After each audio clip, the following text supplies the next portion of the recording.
Ya, bismillahirrahmanirrahim. Assalamualaikum warahmatullahi wabarakatuh. Selamat pagi pada para mahasiswa sekalian. Selamat bertemu kembali dalam perkuliahan saya. Untuk kali ini kita akan bertemu di gambar teknik, mata kuliah gambar teknik. Dan pada kesempatan kali ini saya akan memberikan pendahuluan dari materi gambar teknik.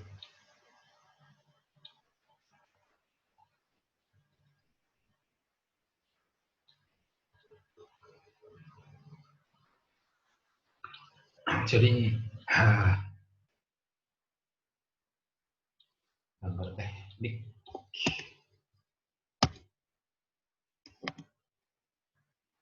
mata kuliah gambar teknik ini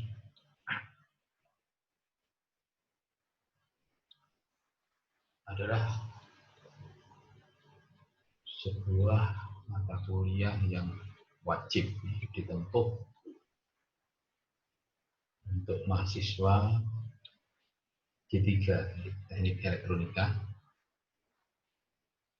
bobotnya 2 SKS,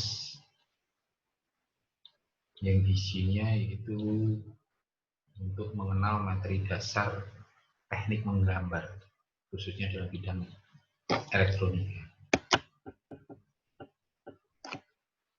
Jadi pengertian dari gambar teknik itu sendiri adalah yaitu ilmu yang mempelajari tentang teknik gambar.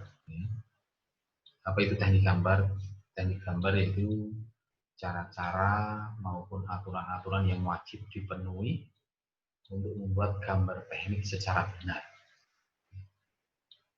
Sehingga pembuat gambar dan pembaca gambar dapat berkomunikasi melalui media gambar. Ini pengertian gambar teknik.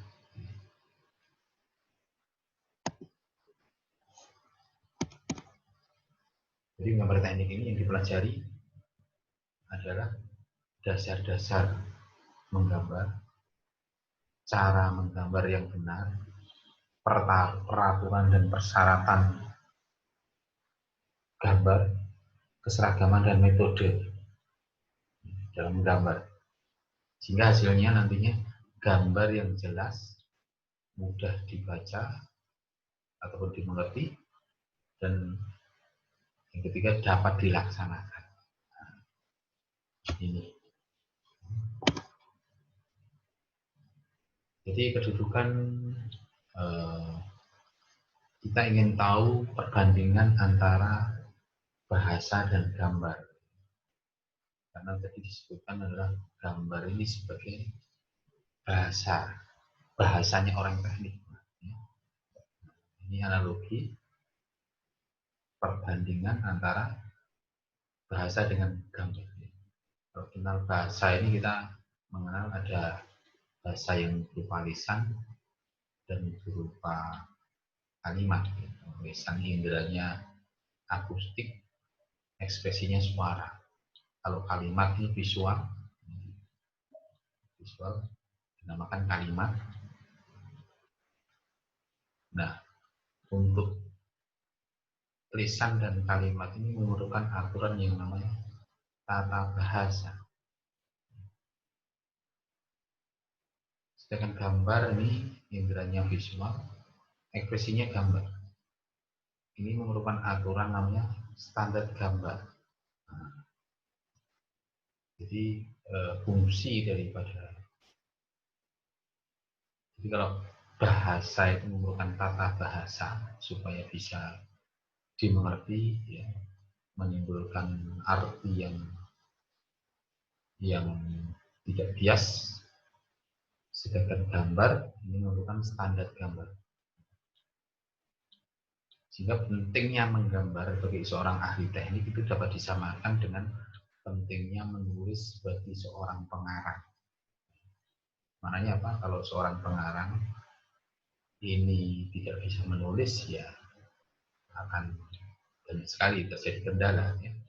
Demikian pula sebagai seorang ahli teknik, dia tidak tahu tentang teknik gambar ini, ilmu yang mempelajari tentang teknik gambar, maka dia akan banyak kendala. Analoginya seperti itu. Jadi tadi dikatakan gambar bagi seorang ahli teknik ini sebagai media untuk berkomunikasi. Jadi gambar itu juga disebut juga bahasa teknik. Bahasa teknik. Jadi untuk menyatakan maksud, menyampaikan informasi, menyatakan maksud dari seorang penggambar, pembuat gambar. Nah, untuk supaya gambar tadi dapat diinterpretasikan secara efisien, maka diperlukannya standar gambar. Artinya aturan-aturan, bahkan simbol-simbol teknik yang sudah dinormalisir, distandarisasi, sehingga tidak menimbulkan pengertian yang bias. Jadi fungsinya seperti tata bahasa di dalam sebuah kalimat. Jadi kalau kita menyusun sebuah kalimat, kita perlu subjek, predikat, objek. Ada kata keterangan, kata sifat, ya. Dan susunannya baku. Itu namanya tata bahasa. Sehingga tidak menimbulkan interpretasi yang bias. Informasi akan tersampaikan. Ini fungsinya. Kita perlu belajar gambar teknik. Sehingga gambar teknik ini merupakan perpaduan antara seni dan sains. Seni dan sains. Jadi dapat digunakan untuk menyelesaikan persoalan keteknikan. Nah, ini sebuah contoh fungsi daripada gambar teknik di pelaksanaan pekerjaan di lapangan. Jadi kalau kita yang terjadi di lapangan itu ada pemilik, ya, kemudian dia ingin membangun sebuah gedung misalnya, dia akan meminta pertolongan kepada konsultan perencana untuk membuat desain. Kemudian hasilnya ini adalah sebuah gambar yang namanya gambar teknik. Nah, ini kemudian ditenderkan, kemudian dilaksanakan oleh kontraktor, diambil dimenangkan ditenderkan, nanti ada pemenangnya, yaitu dia yang melaksanakan pekerjaan itu, namanya kontraktor. Kemudian hasilnya gambar dari kontraktor sana tadi sudah ada sedikit perubahan, mungkin ini akan diawasi, dicek akhir oleh konsultan pengawas.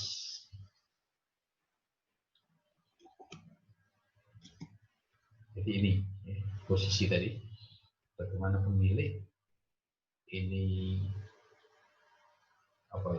tanggung jawabnya adalah memprakarsai, membiayai, memiliki. Jadi memprakarsai ini dia menginginkan.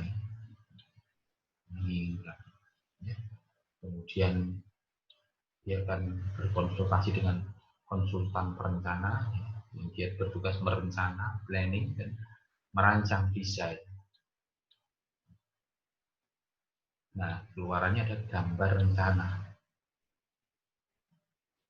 Kemudian ini ditawarkan dan dimenangkan oleh kontraktor, kemudian dilaksanakan namanya kontraktor pelaksana. Tugasnya melaksanakan dan membangun. Keluaran dari sini berupa gambar juga, namanya gambar pelaksanaan atau gambar yang dilaksanakan. Kemudian ini diserahkan kepada konsultan pengawas, dilihat, dicek akhir sesuai atau tidak dengan apa gambar rencana tadi. Kalaupun ada perubahan-perubahan, ini ada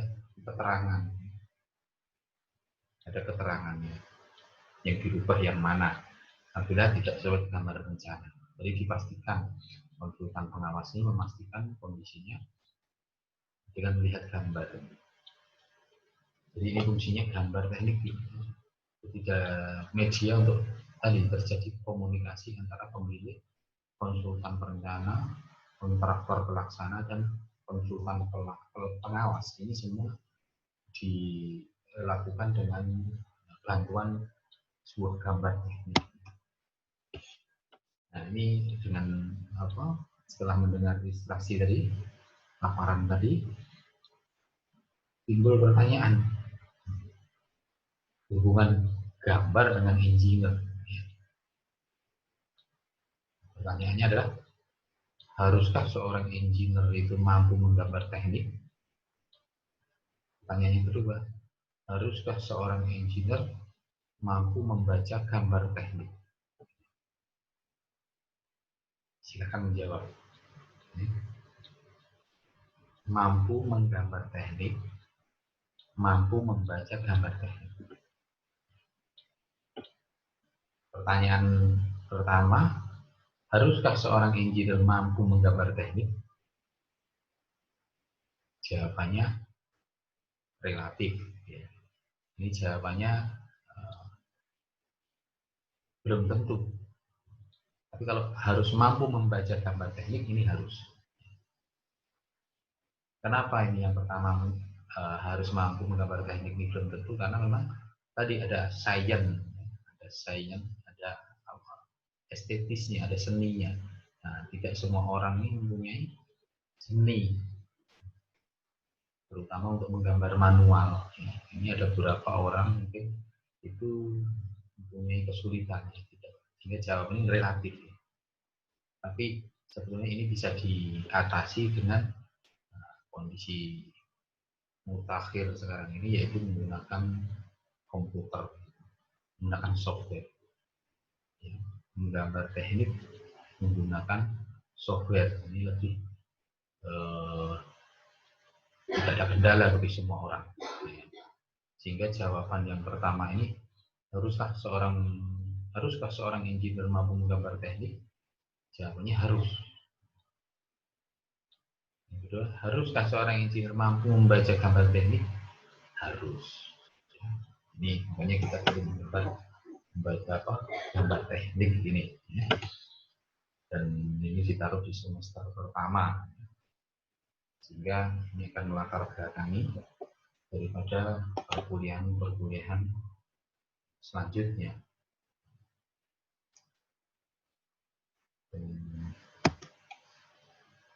Dan di sini juga kita bisa simpulkan bahasanya fungsi penggambar teknik itu yang pertama adalah sebagai penyampaian informasi. Itu merupakan maksud dari perancang tadi kepada orang-orang yang bersangkutan,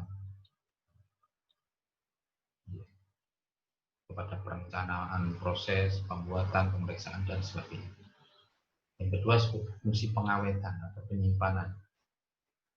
Jadi gambar merupakan data teknik yang sangat ampuh.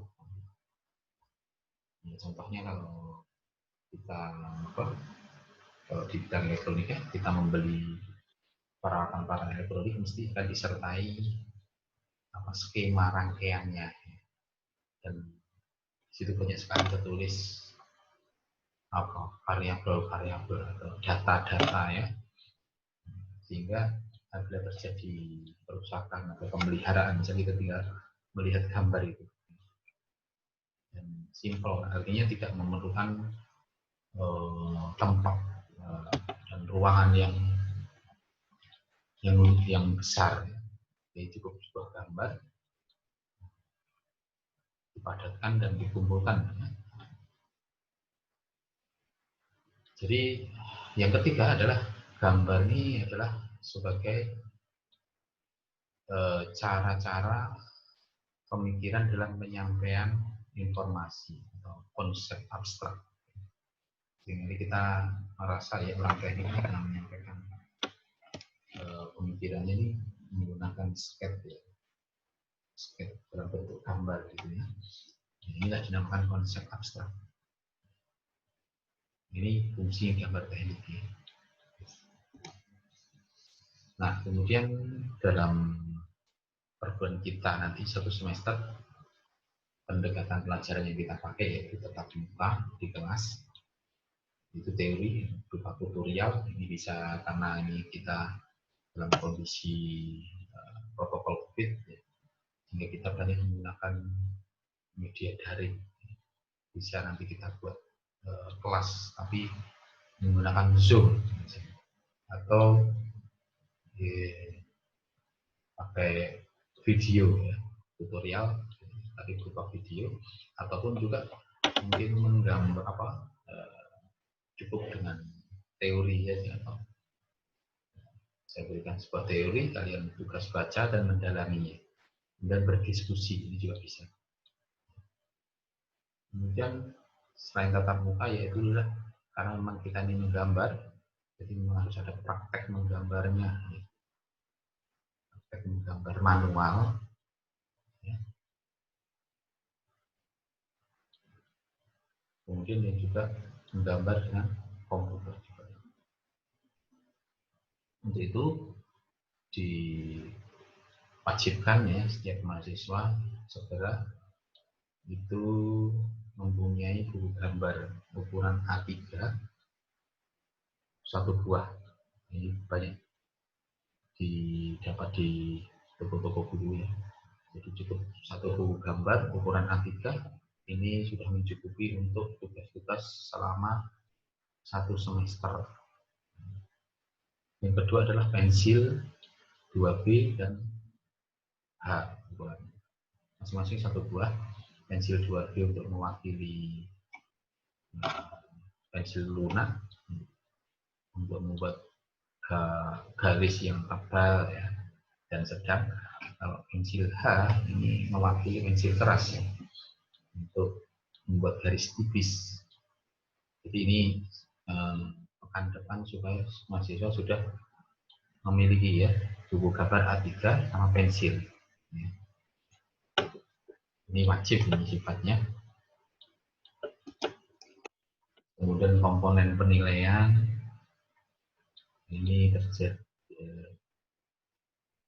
dari kehadiran ini 10%, tugas 15%, termasuk tugas-tugas gambar itu. Mungkin nanti akan banyak diberikan tugas gambar manual. Itu juga ada gambar software ya, juga ada. Yang ketiga kuis 25%, UTS 25%, UAS 25%.